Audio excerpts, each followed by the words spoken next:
Good morning! This is day 3 sa Candaraman. She's also known as Lamok Island kasi sobrang daming lamok. Ito si Kevin may sakit, so it's not actually an enjoyable one. But then again, you know, you consider every place beautiful. Ayun na, so we're gonna get our breakfast. So it's 6:45 na ng umaga. Didiretso na kami ng Island Hub today. And tinuro ko sa inyo yung na pantalan. Pupunta ako doon, may bukod kami doon. Pag pupunta kami doon, yung baka na sinasakyan lang, gaya lang magkalaksiw. Basta walang katig na yan. Yung puppet. Pag nagkataon pa yan, may buhaya, tatabihan ka pa yan. ay, ganun? Pero hindi ka niya sasaktan. Hi guys, salisa kami dito sa Candaraman. We're off to the next island. Medyo mainit na. Kevin is sick. Are you feeling good? Better? Okay, great. Okay. Siguro dahil sa kanain na ang ginataan, tapos may crabs, pinya. So siguro yung best part doon. Don Martin. Saan po tayo magtutur ngayon? Sa isla Mukmuk. Mukmuk. Wait pa, andun pa kayo. Alay, pumunta kayo. Alam mo? Matagal, okay lang kasi may kasalanan. Bye, Candaraman.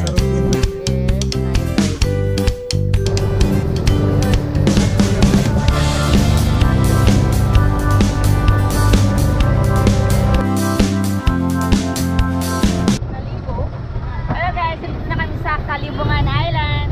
Check it out. Kalibungan or Kanibungan? Kalibungan. Kalibungan Island. We are now here in Kalibungan Island. Kael. Sa dede yan.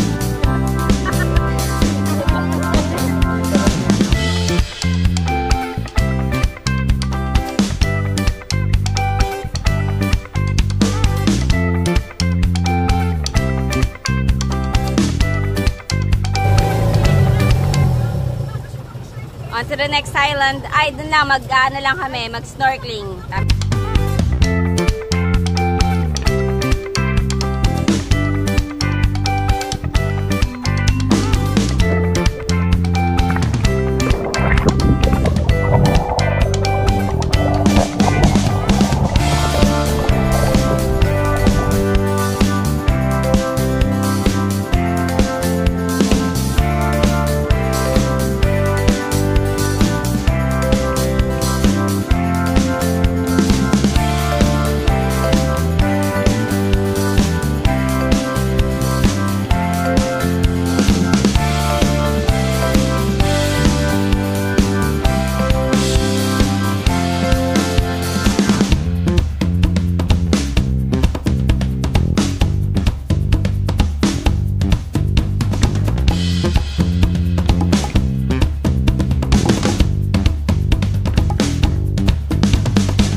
Here in Siksikan Island, pero maluwag siya. Maluwag! Dito na muna kami mag-lunch. Lunch daw.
This is Siksikan Island. Dito kami nag-lunch on our third day. Third day na. Pwede na kuya medyo may mga sea urchins. So you have to be careful with sea urchins. We're very thankful na maganda yung weather. Araw, pero still, yung way papunta dito, still maalon. So pag pupunta kayo dito, you have to prepare for the alon. Yung mga talsik-talsik. So kailangan lahat i-waterproof ninyo. Lahat i-dry bag. You have to prepare for those. Yun, kasi si Kevin yung sumakit na yung tiyan as well as si Renier. So I guess it has something to do with the food that you eat. Maybe, pwede rin kasi sa tubig or sa baso na iniinom ninyo. So, yung first day kasi namin, ang ulam namin ay, or basta may something like curry or ginatan crabs. Tapos, may pinya. So, yun. So,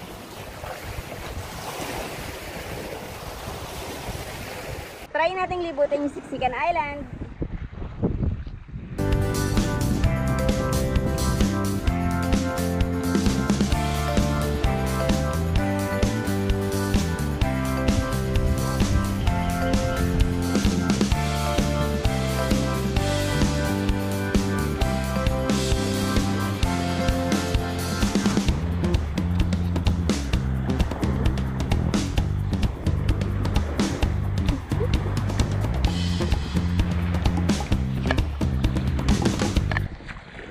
Pino dito yung buhangin.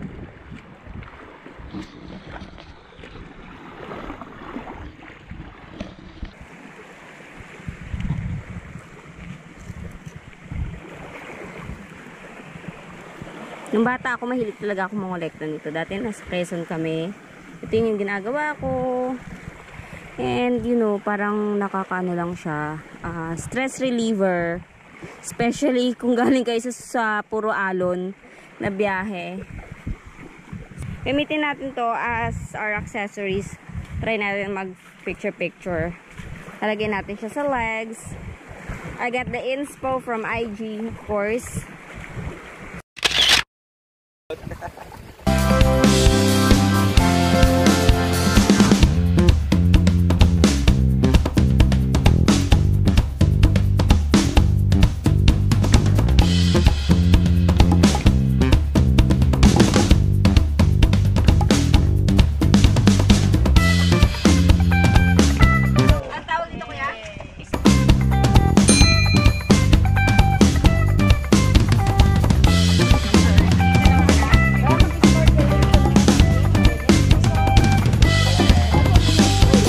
Starfish Island. Starfish Island!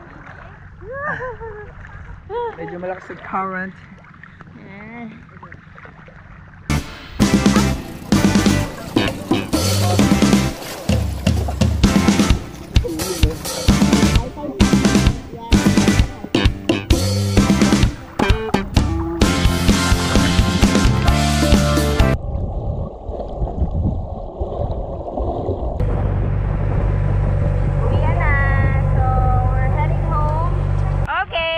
Tapos na ang day 3.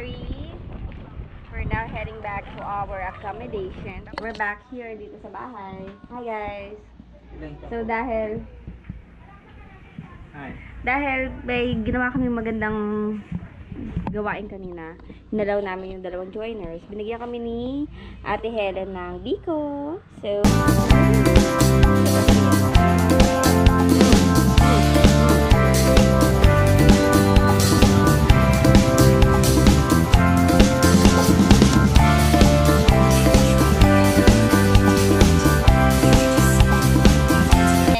say good night from Balabac.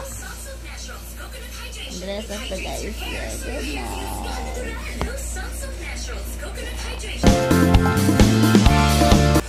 Bukas, Onok Island! Kaya lang may 1.5 na entrance fee.